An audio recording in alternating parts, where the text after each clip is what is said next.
A man once said stories are a communal currency of humanity. If you're going to have a story, have a big story, or none at all. As we reflect on the Cardano roadmap, looking back how events over the past 7 years have unfolded, it undoubtedly has all the ingredients for the most captivating storyline. Like all great stories, Cardano's has been filled with conflict and resolution.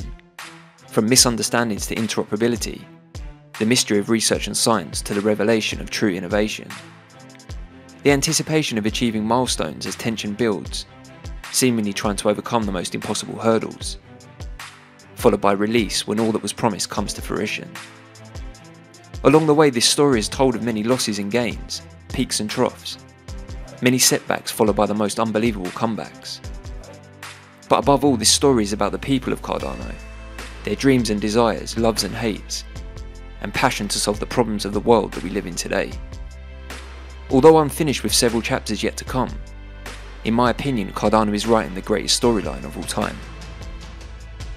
Welcome back for today's installment of Cardano Insights, delivering a fast-paced bite-sized roundup of the all-important Cardano news and ecosystem content from the past 24 hours. So join me as I explore exactly what's been happening at the very pulse of Cardano. So let's get straight into it. First up, and with the thoughts of a great storyline in mind, Charles gave us this insight to where we are now with the Cardano roadmap and journey to governance. So what comes after Vassal? Well, he laid this out by first detailing the 4 development tracks that are currently in progress. So briefly, the development tracks consist of the Shelley cleanup with focus on partial delegation, proxy keys, peer-to-peer and Genesis. Then Goguen, with Vassal being the first Goguen cleanup hardfork. Although Vassal will have many new features, there is still more to come, for example a better PAB solution, more documentation and optimizations of the language. Then Basho, which focuses on sidechains, Mithril and input endorsers. Mithril being currently under construction in Sprint 7, the sidechains paper is coming out in August, and throughout the summer, IO will be working on the input endorsers official paper, and Spec, which relies heavily on Mithril and EUTXO. Charles then explained that these 3 development tracks alongside Hydra is a great starting point for true scalability, because you get interoperability with unparalleled scalability, the sidechains and Mithril is the foundation for interoperability, Hydra is in effect a DApp accelerator, with input endorsers removing consensus bottlenecks in the system, and then everything is network constrained there on out, resulting in super high TPS. Then we think about Voltaire. With Catalyst in full motion, we're on the verge of a surge in voting due to the voting centre, DREPs, and linking Catalyst to mainnet. Charles then detailed the framework for true protocol governance. In effect, true governance will result in the community controlling the initiation of the hard-fork combinator, changes to parameters, the SIP process, and treasury management. In the beginning, you had the Cardano Foundation, Emergo, and IOHK covering governance, ecosystem growth, and tech. That structure will now change and will be moving to a members-based organisation, which will run the entire bureaucracy of the protocol governance, moving from the original tri-party structure to a members-based organisation, where membership is based on merit. This is where Dirk comes into play. Since February, a team of 50 people have been working between the Cardano Foundation and IO on the construction of the members-based organisation. We can expect an announcement on the specific structure in September, but basically it will have a governance steering committee, a tech committee and SIP committee. These committees will make decisions on roadmap, suggestions for SIP, strategy and more. The beauty and real power of all of this is that the ADA holder votes on all committee proposals. The next hard-fork combinator event after Vassal will include a special update proposal where a SIP will be written to be the standard for all of this, and then this goes to the ADA holders to vote. Originally, the update keys were connected to the Cardano Foundation, Emergo and IOHK. This change will move us towards the SIP committee holding the keys, but will not be able to sign off anything without the ultimate approval or consent of the ADA holders. Charles then elaborated on the merit and members-based organisation. This will be made up of a collective of individuals that either provide funding or contribute work and effort to the organisation. And we already have a huge community of capable individuals for this. For example, SPOs, DApp developers, DREPs and others that will take a more of a community role. This is already a large group of people who can now take the next step to join the members-based org to get involved in the governance process. This is where Dirk and his experience really comes into play. To ensure the committees formed are effective, the work he done on the Linux Foundation runs over 140 projects, so it really emphasises how important him joining Cardano is going to be moving us forward to a truly open source, self-governed, decentralised blockchain. Between now and September, there will be a website for sign-ups open for everyone who has a desire to be part of this members-based organisation to join. So in summary, along with the cleanup to the tech, we've now reached a major milestone where the tri-party structure is being removed and we move over to true governance, and a massive members-based organisation that will steer Cardano into the future of blockchain. This all makes Cardano one of the most decentralized of all cryptos, because of its gigantic super smart community that's working towards the ultimate goal. Charles then moved to talk about what he calls Cardano's North Star. This is the concept of decentralization, and where the Edinburgh Decentralization Index that we previously discussed on this channel comes into play. Throughout the summer, papers will be written and a lab governed by the university set up to formulate this index. The team will start with Bitcoin, then Ethereum, then Cardano, then keep going to form the decentralization index of cryptocurrencies.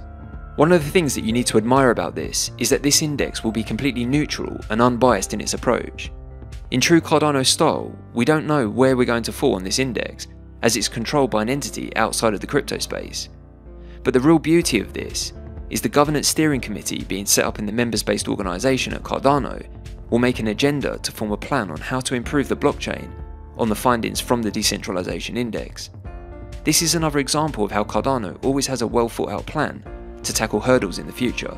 All the hard work, effort and time that went into the Cardano roadmap is really starting to come through and demonstrate exactly why this all took 7 years. Charles gave us a great example of this, explaining Cardano missed all the DeFi boom, and for this previously they were hammered for the slow approach. In hindsight, Cardano missed all the failings and collapse in the DeFi markets. This was as a result of caution and careful thought. I made a video recently of the power of an idea whose time has come, and for Cardano, it seems its time has really arrived. Charles described all of this as the moon landing of the blockchain ecosystem. Great feats start as an idea, but never materialise overnight. So after the cleanup, getting all the tech and members-based organisation aligned and in place, we're going to see some truly amazing things being built on Cardano.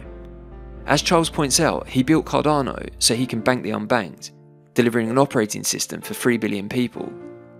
That's his personal mission, but what's yours? This is the beauty of Cardano. Anyone can use the system to pursue whatever it is they have a desire to achieve. Next up, I'm thinking of the decentralization index. Solana gave us this tweet announcing it being decentralized and globally distributed, with 3,482 nodes, 1,802 validators, 1,680 RPCs, with a Nakamoto coefficient of 27. First off, there are many problems with this statement. The Nakamoto coefficient really doesn't matter when the entire chain has already been shut down on 10 separate occasions. Globally distributed decentralized protocols should not be having any downtime, let alone at the frequency we see in Solana. But if you needed a little more than just the fact that Solana seems to have an on and off switch, take a look at this from Dave at FoxFan52.